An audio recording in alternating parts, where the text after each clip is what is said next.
Dear students, তোমরা দেখছো science friend YouTube channel. আজ আমি তোমাদের সঙ্গে দশম শ্রেণীর ভৌতবিজ্ঞান বই জৈব রসায়ন চ্যাপ্টারটি নিয়ে আলোচনা করবো। তাহলে চলো শুরু করি।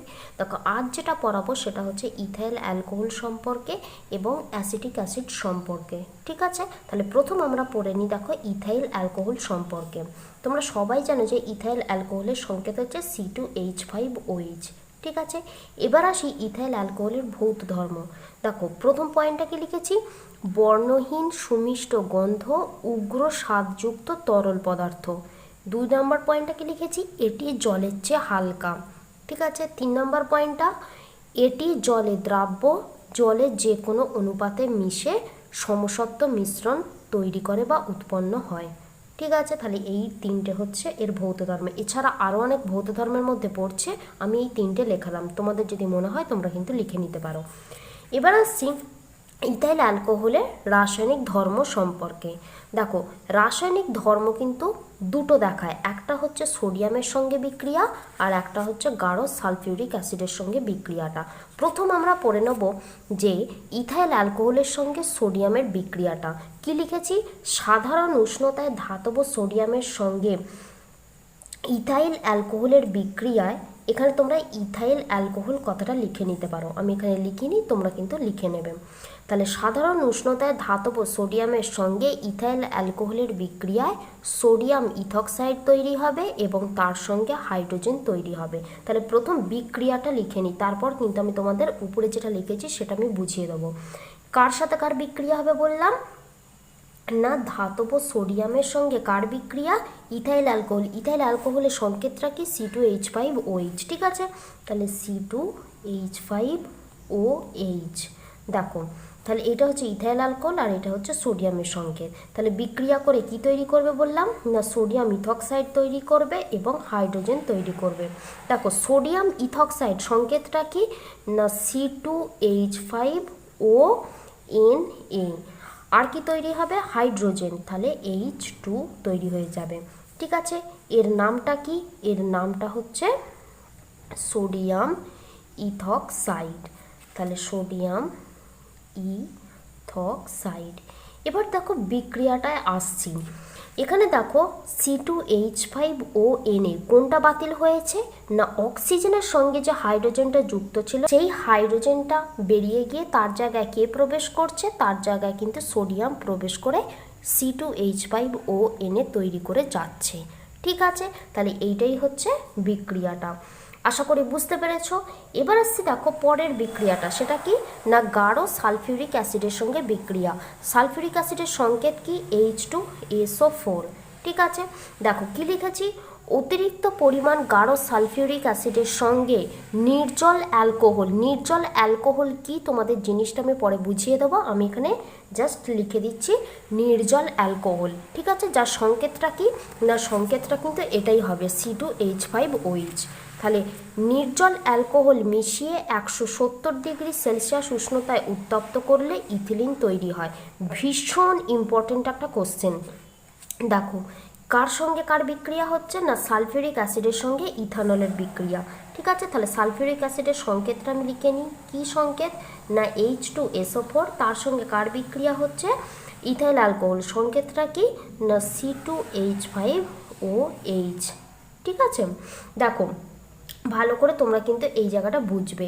এখানে কোন কন্ডিশনে বিক্রিয়াটা হচ্ছে, একটা হচ্ছে গাঢ় সালফিউরিক অ্যাসিড যেটা হচ্ছে অতিরিক্ত পরিমাণ, আর অ্যালকোহলটা কীরকম, অ্যালকোহলটা কিন্তু নির্জল অ্যালকোহল, তোমরা নিচে লিখে দিতে পারো এখানে।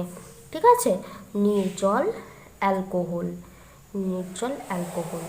আর উষ্ণতাটা কত, এখানে কিন্তু 170 ডিগ্রি সেলসিয়াস উষ্ণতা। ঠিক আছে, তাহলে আমি উপরেই কন্ডিশনগুলো লিখে নিচ্ছি, 170 ডিগ্রি সেলসিয়াস উষ্ণতায় আর গাঢ় সালফিউরিক অ্যাসিড বা গাঢ় H2SO4 বিক্রিয়ায় কি তৈরি হচ্ছে না, ইথিলিন কিন্তু তৈরি হয়ে যাচ্ছে। তাহলে ইথিলিনের সংকেতটা কি, কার্বন কার্বন দ্বিবন্ধন থাকবে আর প্রত্যেকটা কার্বনের সঙ্গে কিন্তু দুটো করে হাইড্রোজেন যুক্ত থাকবে। আর কি তৈরি হবে, তার সঙ্গে কিন্তু জল তৈরি হয়ে যাবে। এই যৌগটার নাম কি বললাম, এই যৌগটার নাম হচ্ছে ইথিলিন, আমি কিন্তু একটু নিচে লিখে দিচ্ছি। ঠিক আছে, এবার আসছি দেখো ইথাইল অ্যালকোহলের ব্যবহার সম্পর্কে। প্রথম পয়েন্টটা কি লিখেছি, চামড়ার জীবাণুনাশক হিসাবে ব্যবহার করা হয়। সুগন্ধি দ্রব্য প্রস্তুতিতে ব্যবহার করা হয়। 2 নম্বর পয়েন্টটা কি, পেট্রোল ও বেঞ্জিনের সঙ্গে মিশিয়ে পাওয়ার অ্যালকোহল তৈরি করা হয়। এই পাওয়ার অ্যালকোহল কি তোমাদের কিন্তু কোশ্চেনে পড়ে, সেটা কি না পেট্রোল বেঞ্জিনের সঙ্গে ইথাইল অ্যালকোহল মিশিয়ে যে নতুন অ্যালকোহলটি পাওয়া যায় সেটা হচ্ছে পাওয়ার অ্যালকোহল। এই পাওয়ার অ্যালকোহলের কাজটা কি না পাওয়ার অ্যালকোহল হচ্ছে মোটর গাড়ির জ্বালানি হিসেবে ব্যবহার করা হয়। ঠিক আছে, এবার আসি 3 নম্বর পয়েন্টটা কি আছে, মেথিলেটেড স্পিরিট প্রস্তুত করতে ব্যবহার করা হয়। এই মেথিলেটেড স্পিরিট কি আমি তোমাদের কিন্তু পরে বলে দিচ্ছি। 4 নম্বর পয়েন্টটা কি, রেকটিফাইড স্পিরিট রূপে জীবাণুনাশক হিসেবে ব্যবহার করা হয়। এই রেকটিফাইড স্পিরিটটা কি সেটা আমি তোমাদের কিন্তু পরে বলে দেবো। তাহলে এই মেথিলেটেড স্পিরিট, রেকটিফাইড স্পিরিট আমি কিন্তু শেষে বলে দিচ্ছি। ঠিক আছে, আর এই রেকটিফাইড স্পিরিটের কাজটা কি না সেটা কিন্তু জীবাণুনাশক হিসেবে ব্যবহার করা হচ্ছে। এবার আসি পরের পয়েন্টটা, 5 নম্বরটা ভীষণ ইম্পর্টেন্ট একটা পয়েন্ট, সেটা কি না শীতপ্রধান দেশে মোটর গাড়ির রেডিয়েটরে জলের পরিবর্তে জল ও ইথানলের মিশ্রণটাকে হিমায়ন রোধক রূপে ব্যবহার করা হয়। তোমরা সবাই জানো যে শীতপ্রধান দেশে শীতকালে কিন্তু জল জমে বরফ হয়ে যায়। এই জল জমে বরফ হয়ে যাওয়াটাকে আটকানোর জন্য সেখানে কি করা হয় না মোটর গাড়ির রেডিয়েটরে তো জল লাগে, যাতে সেই জলটা বরফ হয়ে না যায় সেই কারণে জল ও ইথানলের মিশ্রণটাকে কিন্তু ব্যবহার করা হয়। ঠিক আছে, এবার আসি দেখো 5 নম্বর পয়েন্টটা 6 নম্বর পয়েন্টটা কি আছে না টিংচার অফ আয়োডিন, টনিক ইত্যাদি প্রস্তুত করতে কিন্তু ইথাইল অ্যালকোহল ব্যবহার করা হচ্ছে। আশা করি বুঝতে পারলে। এবার আসি দেখো যে দুটো পয়েন্ট আমি তোমাদের বলবো বলে দিলাম, সেটা হচ্ছে এইখানে লিখেছি। কি লিখেছি না রেকটিফাইড স্পিরিট। রেকটিফাইড স্পিরিটটা কি 95.6% ইথাইল অ্যালকোহল ও 4.4% জলের মিশ্রণকে রেকটিফাইড স্পিরিট বলে। এখানে ইথাইল অ্যালকোহল ও জলের পরিমাণটা কিন্তু তোমাদের ভালো করে মনে রাখতে হবে। এখানে জলের পরিমাণটা কত 4.4% আর ইথাইল অ্যালকোহলেরটা কত 95.6%। আশা করি বুঝতে পেরেছ। এবার আসি দেখো মেথিলেটেড স্পিরিট। দেখো মেথিলেটেড স্পিরিটটা কি লিখেছি, রেকটিফাইড স্পিরিটকে পানের অনুপযোগী করার জন্য বিভিন্ন বিষাক্ত পদার্থ যেমন মিথানল, এখানে মিথানলের পরিমাণটা কত থাকে 10%। এছাড়া আর কি কি থাকে না সামান্য পরিমাণে ন্যাপথা থাকে, পিরিডিন থাকে। ঠিক আছে, একে বলা হয় ডিনেচার্ড স্পিরিট বা ডিনেচার্ড স্পিরিটের অপর নামটা কি সেটা হচ্ছে মেথিলেটেড স্পিরিট। তোমাদের কিন্তু দুটো নামই পড়তে পারে, সুতরাং দুটো নাম তোমরা কিন্তু ভালো করে মনে রেখে দেবে, ভীষণ ইম্পর্টেন্ট কোশ্চেন। এবার দেখো ডিনেচার্ড স্পিরিটের ব্যবহারগুলো আমি তোমাদের একটু বলে দিই। কি ব্যবহার না এটাকে জ্বালানি রূপে ব্যবহার করা হয়, বার্নিশের কাজে ব্যবহার করা হয়, আর কি জৈব যৌগের দ্রাবক হিসাবেও কিন্তু ব্যবহার করা হয়। আশা করি বুঝতে পেরেছ, ভীষণ ইম্পর্টেন্ট কোশ্চেনগুলো বারবার বলে দিচ্ছি। এবার দেখো আমরা ইথানলটাকে যখন পানীয় রূপে ব্যবহার করব তখন আমাদের শরীরে কি প্রভাব পড়বে সেটা হচ্ছে আমাদের পড়তে হবে। প্রথম পয়েন্টটা কি লিখেছি, অল্প মাত্রায় ইথানল উত্তেজনার সৃষ্টি করে। ঠিক আছে, 2 নম্বর পয়েন্টটা কি লিখেছি, বেশি মাত্রায় গ্রহণ করলে বিভিন্ন উপসর্গ যেমন মাথা ধরা, ঝিমুনি, কথা জড়িয়ে যাওয়া ইত্যাদি লক্ষ্য করা যায় বা দেখা যায়। মানে মেনলি কিন্তু ইথানলটাকে আমরা মানে মদের প্রয়োজন হিসেবে ব্যবহার করি, মানে মদ জাতীয় পানীয় প্রস্তুত করতে আমরা ইথানলটাকে ব্যবহার করি। সেই কারণেই কি কথা জড়িয়ে যাওয়া, মাথা ধরা, ঝিমুনি, যখন আমরা বেশি মাত্রায় এটাকে গ্রহণ করব তখন কিন্তু এই অবস্থাগুলো দেখা যায়। 3 নম্বর পয়েন্টটা কি, বেশি মাত্রায় নিয়মিত সেবনের ফলে ব্যক্তি মাদকাসক্ত হয়ে পড়ে ও লিভার কিডনি ক্ষতিগ্রস্ত হয়ে মৃত্যু পর্যন্ত ঘটতে পারে। আশা করি বুঝতে পেরেছ ইথানলের ব্যবহারগুলো পানীয় রূপে যখন আমরা এটাকে ব্যবহার করব। এবার আসছি দেখো পরের পয়েন্টটা যেটা হচ্ছে একটু আলাদা, সেটা কি না মিথানল পানের ক্ষতিকর প্রভাব। মানে মিথানলটাকে যখন আমরা পানীয় হিসেবে ব্যবহার করব তখন আমাদের কি কি ক্ষতিকর প্রভাব লক্ষ্য করা যাবে সেটাই কিন্তু আলোচনা করতে হবে। সেটা জানার আগে আমাদের কিন্তু মিথানল সম্পর্কে একটু জানতে হবে। সেটা কি দেখো প্রথম পয়েন্টটাতে আমি লিখে দিয়েছি, যেটা লিখেছি দেখো মিথানল অত্যন্ত বিষাক্ত তরল পদার্থ, তাই সামান্য পরিমাণ মিথানল সেবনও কিন্তু খুব বিপজ্জনক হয়ে ওঠে। এবার আসছি এই যে ক্ষতিকারক প্রভাবগুলো সেইগুলো। প্রথম পয়েন্টটা কি লিখেছি দেখো, এটি পান করলে দৃষ্টিশক্তি নষ্ট হয়। 3 নাম্বারটা কি লিখেছি, বেশি পরিমাণে পান করলে মৃত্যু পর্যন্ত ঘটতে পারে, কারণ এটা বলেইছি দেখো মিথানল হচ্ছে অত্যন্ত বিষাক্ত একটা তরল পদার্থ। ঠিক আছে, এবার আসছি দেখো আমরা যেটা পড়বো পরের পয়েন্টটা, সেটা হচ্ছে কি না অ্যাসিটিক অ্যাসিড সম্পর্কে কিন্তু আমরা জানবো। অ্যাসিটিক অ্যাসিডের ভৌত ধর্ম, দেখো অ্যাসিটিক অ্যাসিডের সংকেতটা তোমরা কি জানো, CH3COOH, তোমরা এটা সবাই জানো। প্রথম পয়েন্টটা ভৌত ধর্মের, না অ্যাসিটিক অ্যাসিড হচ্ছে ঝাঁঝালো গন্ধযুক্ত বর্ণহীন আর অম্লধর্মী তরল পদার্থ। কেন এটা অম্লধর্মী হচ্ছে সেটাই কিন্তু আমি তোমাদের বলছি। দেখো 2 নম্বর পয়েন্টটা কি, এটি অনুদ্বায়ী।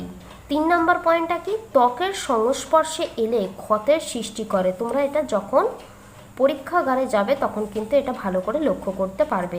সুতরাং অ্যাসিটিক অ্যাসিড থেকে একটু সাবধানেই থাকবে, মানে অসাবধানতা বশত এটাকে ব্যবহার করবে না।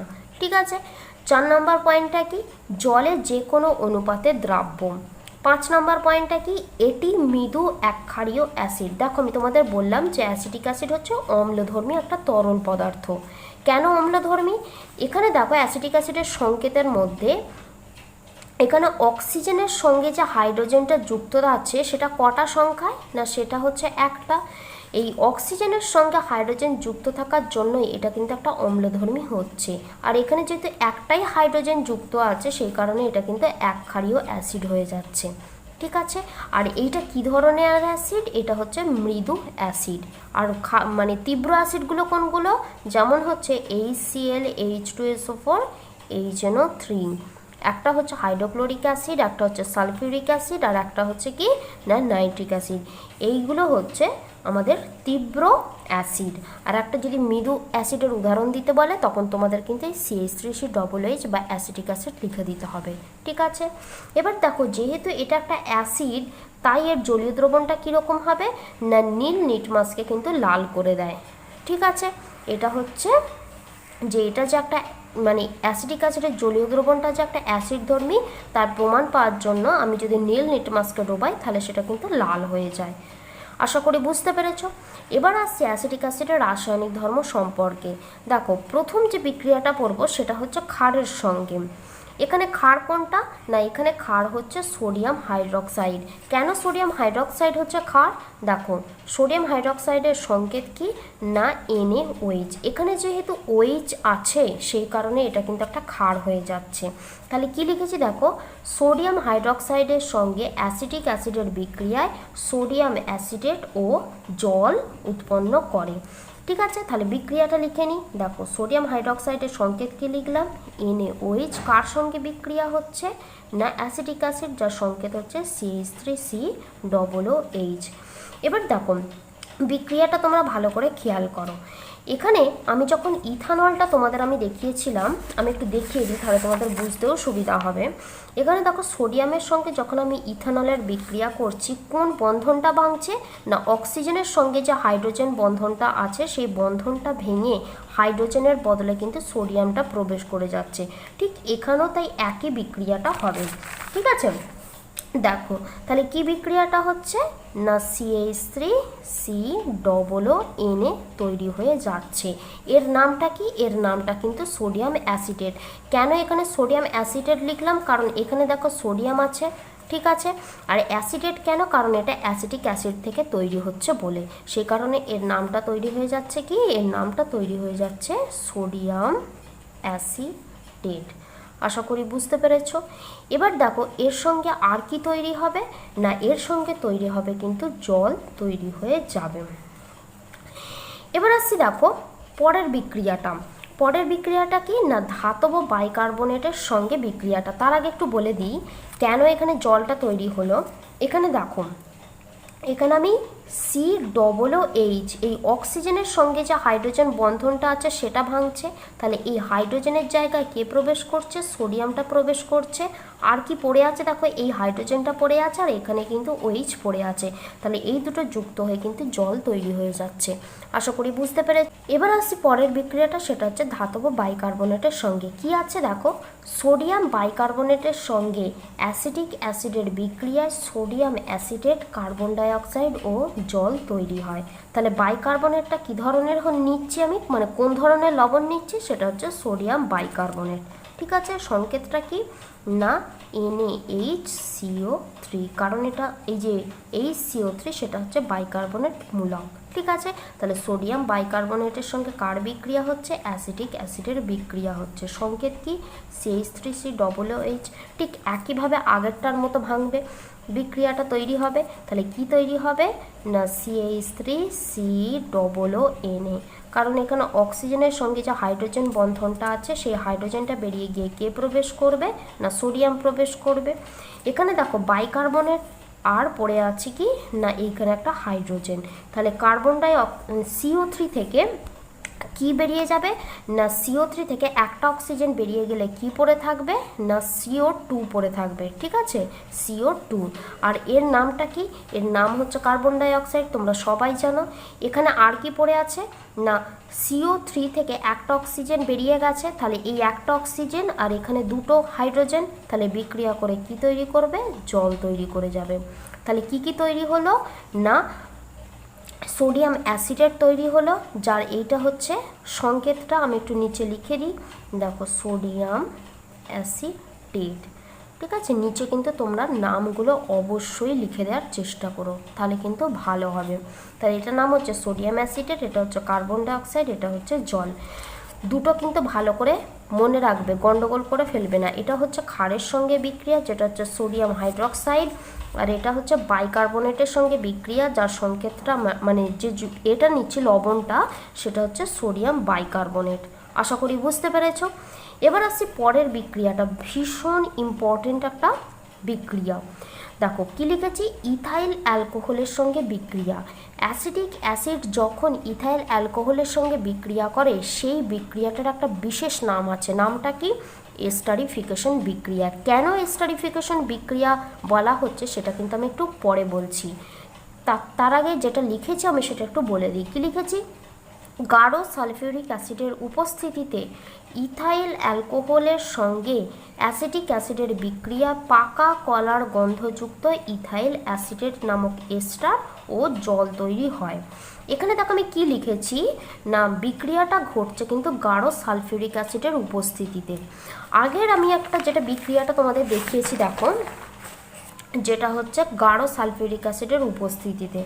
গাঢ় সালফিউরিক অ্যাসিডের কাজই হচ্ছে সব সময় কিন্তু জলকে বের করে দেওয়া, এটা কিন্তু একটা কন্ডিশন। ঠিক আছে, সেই কারণেই কিন্তু দেখো এখানে আমার জল তৈরি হয়ে গেছে। আশা করি বুঝতে পেরেছো। আর এখানে কি করে জলটা বেরোচ্ছে দেখো, C2H5টাকে আমরা আর কীভাবে লিখতে পারি, C2H5টাকে লিখতে পারি CH3CH2OH, আমরা এইভাবে লিখতে পারি। ঠিক আছে, এটাকে আমি আর একটা ভাবে সাজাচ্ছি। কিভাবে সাজাচ্ছি দেখো, এখানে আমি কি লিখছি CH2 আর এখানে একটা হাইড্রোজেন, কারণ এখানে দেখো এই কার্বনটার সঙ্গে তিনটা হাইড্রোজেন যুক্ত আছে, এখানে দুটো লিখলাম আর নিচে একটা লিখে দিলাম। আর এই কার্বনের সঙ্গে আমার কি যুক্ত আছে, মানে এই কার্বনটার সঙ্গে এই একটা কার্বন যুক্ত আছে, সেটা হচ্ছে এক বন্ধনের মাধ্যমে। আর এই কার্বনটার সঙ্গে কটা হাইড্রোজেন আছে, দুটো হাইড্রোজেন আমি লিখে দিলাম। এছাড়া এই কার্বনটার সঙ্গে আর কি যুক্ত আছে, একটা কিন্তু OH যুক্ত আছে। ঠিক আছে, এবারে যেহেতু আমি গাঢ় সালফিউরিক অ্যাসিড দিচ্ছি, তার কাজটা কি বললাম না সবসময় হচ্ছে জল বের করে দেওয়া। তাহলে জলটা তৈরি হচ্ছে কিভাবে, এই যে এই কার্বনটার সঙ্গে OH আছে আর এই কার্বনটার সঙ্গে হাইড্রোজেন আছে, এই দুটো যুক্ত হয়ে কিন্তু বেরিয়ে যাচ্ছে, বেরিয়ে গিয়ে কিন্তু এই জলটা তৈরি হচ্ছে। আর কি হচ্ছে না এই বন্ড আর এই বন্ধন, মানে এই বন্ধনটা আর এই বন্ধনটা যুক্ত হয়ে গিয়ে কিন্তু দ্বিবন্ধন তৈরি করে ফেলছে। আর একবার বলছি না এই কার্বনটার সঙ্গে যে হাইড্রোজেনটা আছে আর এই কার্বনটার সঙ্গে যে OHটা আছে, সেই দুটো বেরিয়ে গিয়ে কি তৈরি করছে না এই যে তৈরি হচ্ছে জল, সেটা তৈরি করে ফেলছে। আর এই বন্ধনটা যুক্ত হয়ে গিয়ে কি হচ্ছে না নিচে একটা বন্ধন তৈরি করে ফেলছে, যেটা হচ্ছে দ্বিবন্ধন হিসাবে ইথিলিন অণুটা তৈরি হয়ে যাচ্ছে। আশা করি বুঝতে পেরেছো। আমি তোমাদের ডিটেলসে বলে দিলাম, কিন্তু তোমাদের এতটা কিছু মনে রাখতে হবে না। যখন হায়ার স্টাডি করবে তোমাদের কিন্তু এই বেসিক জিনিসটা জানতে হবে। তোমরা জাস্ট শুধু এখন মনে রাখবে যে গাঢ় সালফিউরিক অ্যাসিড দিলে জল বেরিয়ে যায়, আর তার বদলে কি তৈরি হচ্ছে না ইথিলিন অণু তৈরি হয়ে যাচ্ছে। আশা করি বুঝতে পেরেছো। এবার আসছি দেখো, ঠিক একই প্রসেস ঘটবে কিন্তু পরের বিক্রিয়াটা, মানে যেটা তোমাদের আমি এস্টারিফিকেশনের কথাটা বললাম। দেখো কিভাবে তৈরি হচ্ছে না, কার সঙ্গে বিক্রিয়াটা হচ্ছে বললাম, ইথাইল অ্যালকোহলের সঙ্গে বিক্রিয়াটা হচ্ছে আর অ্যাসিটিক অ্যাসিড। তাহলে অ্যাসিটিক অ্যাসিডের সংকেতটা কি না CH3COOH, ঠিক আছে। প্লাস কার বিক্রিয়া হচ্ছে না ইথাইল অ্যালকোহল। ইথাইল অ্যালকোহলটা C2H5OH, এটা হচ্ছে তার সংকেত, কিন্তু আমি এটাকে এইভাবে লিখবো না। কিভাবে লিখবো না, ঠিক আগের মতো যেরকম আমি লিখলাম কি CH3CH2OH, আমি এইভাবে একটু সাজিয়ে নিলাম, ঠিক আছে। আর কি কন্ডিশনটা হচ্ছে গাঢ় সালফিউরিক অ্যাসিড। গাঢ় সালফিউরিক অ্যাসিড দিলে তবেই কিন্তু এস্টারিফিকেশন বিক্রিয়াটা হয়। তার জন্য কি তৈরি হচ্ছে না এস্টার তৈরি হচ্ছে। এস্টারটার নামটা কি না ইথাইল অ্যাসিটেট। তাহলে কি বললাম, ইথাইল অ্যাসিটেট হচ্ছে এস্টারটা, ঠিক আছে। দেখো গাঢ় সালফিউরিক অ্যাসিড দেওয়া মানে কি বললাম না, গাঢ় সালফিউরিক অ্যাসিড দেওয়া মানেই হচ্ছে জল তৈরি হবে, এইটুকু আমি জানলাম। এবার সংকেতটা আমি কিভাবে তৈরি করব তোমাদের একটু বলে দিই। কি বললাম, গাঢ় সালফিউরিক অ্যাসিড দেওয়া মানেই হচ্ছে জলটা বেরিয়ে যাওয়া।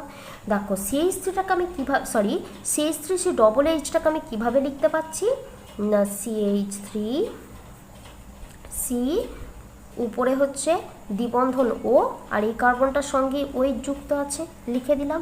আর এই ইথাইল অ্যালকোহলটাকে আমি কিভাবে লিখতে পাচ্ছি, দেখো আমি এইভাবে লিখেছি, তো আমি একটু পিছন দিক থেকে লিখতে চাইছি। অর্থাৎ কীরকম না, প্রথমে দেখো হাইড্রোজেন আছে, তারপরে অক্সিজেন আছে। তাহলে এই অক্সিজেনের সঙ্গে কোন কার্বনটা যুক্ত আছে, এই কার্বনটা। তাহলে এই কার্বনটা আমি লিখে দিলাম। এই কার্বনটার সঙ্গে কটা হাইড্রোজেন অণু আছে, দুটো। আর এই কার্বনটার সঙ্গে কে যুক্ত আছে, এই কার্বনটা, লিখে দিলাম। এই কার্বনটার সঙ্গে কটা হাইড্রোজেন আছে, তিনটা হাইড্রোজেন। আমি কি বললাম, গাঢ় সালফিউরিক অ্যাসিড মানেই হচ্ছে জল বের করে দেওয়া। এখানে দেখো এই CH3C মধ্যে, মানে OH এর মধ্যে এই যে হাইড্রোজেন আর এই যে ইথাইল অ্যালকোহলের মধ্যে OH আছে, সেই দুটো কিন্তু বেরিয়ে যাবে। তাহলে কি বললাম, অ্যাসিটিক অ্যাসিড থেকে হাইড্রোজেন আর ইথাইল অ্যালকোহল থেকে OH বেরিয়ে গিয়ে কি তৈরি করে ফেলবে, জল তৈরি করে ফেলবে। তাহলে এইগুলো বেরিয়ে গিয়ে যেটা পড়ে থাকবে সেটাই হচ্ছে এস্টার হিসেবে বিবেচিত হবে। তাহলে কি কি পড়ে আছে দেখো, আমি একটু নিচে লিখছি, তারপরে কিন্তু এইখানে সংকেতটা আমি লিখে দিচ্ছি। দেখো কি কি তৈরি হচ্ছে না, এখানে আছে CH3, ঠিক আছে, এই কার্বন লিখে দিলাম। এখানে কি আছে, অক্সিজেন আছে, আর কি আছে এখানে দেখো ও আছে পরে। আর এখানে দেখো তারপর, কারণ এইটা বেরিয়ে যাচ্ছে বললাম, তারপরে কি আছে দেখো বন্ধন আছে। এখানে কি আছে CH2 আছে, এখানে কি আছে দেখো CH3 আছে। তাহলে এইটা হচ্ছে এখন আমাদের কাঙ্ক্ষিত জিনিসটা, মানে এস্টারটা, ঠিক আছে। এর নামটা কি, এর নামটা হচ্ছে ইথাইল অ্যাসিটেট। এখানে অ্যাসিটেট কেন বলা হচ্ছে, কারণ অ্যাসিটিক অ্যাসিড থেকে তৈরি হচ্ছে। আর ইথাইল কেন বলা হচ্ছে, কারণ এখানে ইথাইল অ্যালকোহলও কিন্তু বিক্রিয়া করছে। তাহলে এর নামটা কি বললাম, এর নামটা হচ্ছে ইথাইল অ্যাসিটেট, ঠিক আছে। এবার দেখো এইটাকেই আমি একটু উপরে লিখে ফেলছি। তাহলে কি না CH3COO, এখানে আর কি আছে CH2 আর CH3। এর গন্ধটা কীরকম, এর গন্ধটা কিন্তু পাকা কলার মতো গন্ধ। এই যে নামটা আমি এখানে লিখেছি তোমরা কিন্তু এখানেও লিখে দেবে, ঠিক আছে। এবার আসছি অ্যাসিটিক অ্যাসিডের ব্যবহার সম্পর্কে। দেখো প্রথম পয়েন্টটা কি লিখেছি, অ্যাসিটিক অ্যাসিডের 5 থেকে 8% জলীয় দ্রবণকে ভিনিগার বলে। তোমাদের কোশ্চেনে পড়ে যে ভিনিগার কি, তখন তোমাদের কি লিখতে হবে না অ্যাসিটিক অ্যাসিডের 5 থেকে 8% জলীয় দ্রবণকে ভিনিগার বলে। এই ভিনিগারের কাজটা কি না, এই ভিনিগারের কাজ হচ্ছে এটি মাছ মাংস সংরক্ষণে বা আচার চাটনি প্রস্তুত করতে ব্যবহার করা হয়। ঠিক আছে, 2 নম্বর পয়েন্টটা কি না গ্লেসিয়াল অ্যাসিটিক অ্যাসিড জৈব পদার্থের দ্রাবক রূপে ব্যবহৃত হয়। এই গ্লেসিয়াল অ্যাসিটিক অ্যাসিডটা কি না গ্লেসিয়াল অ্যাসিটিক অ্যাসিডটা হচ্ছে অনার্দ্র অ্যাসিটিক অ্যাসিড। অনার্দ্র মানে কি না জলহীন। অনার্দ্র মানে কি বললাম, মানে জলহীন। তাহলে জল ছাড়া যে অ্যাসিটিক অ্যাসিড থাকে সেটাই হচ্ছে গ্লেসিয়াল অ্যাসিটিক অ্যাসিড। ঠিক আছে, যদিও তোমাদের হয়তো এটা কোশ্চেনে মানে অতটা ইম্পর্টেন্ট নয়, এই ভিনিগারটা বেশি ইম্পর্টেন্ট, কিন্তু তোমরা তবুও এটা মনে রেখে দিও। এবার আসি 3 নম্বর পয়েন্টটা, সেটা কি না হোয়াইট লেড নামক রং তৈরিতেও কিন্তু ব্যবহার করা হয় অ্যাসিটিক অ্যাসিড। 4 নম্বর পয়েন্টে কি লিখেছি, এটি থেকে সেলুলোজ অ্যাসিটেট তৈরি করা হয় যা ফটোগ্রাফিক ফিল্ম কৃত্রিম তন্তু তৈরিতে ব্যবহৃত হয়।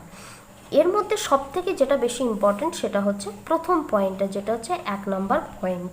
ঠিক আছে, এবার আসছি একটা বিশেষ পয়েন্ট, সেটা কি না নির্জল বা অ্যাবসোলুট অ্যালকোহল। নির্জল অ্যালকোহলও বলা হয় বা অ্যাবসোলুট অ্যালকোহল হিসেবেও পড়ে। সেটা কি না নির্জল কথাটার মধ্যেই তোমরা বুঝতে পারছো এখানে কিন্তু একটুও জল থাকে না। ঠিক আছে, তাহলে বিশুদ্ধ ও শুষ্ক ইথানলকে অ্যাবসোলুট বা নির্জল অ্যালকোহল বলে। এটা কিন্তু তোমাদের পরীক্ষায় পড়ে। আশা করি তোমরা বুঝতে পেরেছো আজকে যেটুকু পড়ালাম। কোনো জায়গায় যদি তোমাদের বুঝতে অসুবিধা হয় তোমরা কিন্তু আমাকে অবশ্যই কমেন্ট সেকশনে কমেন্ট করো।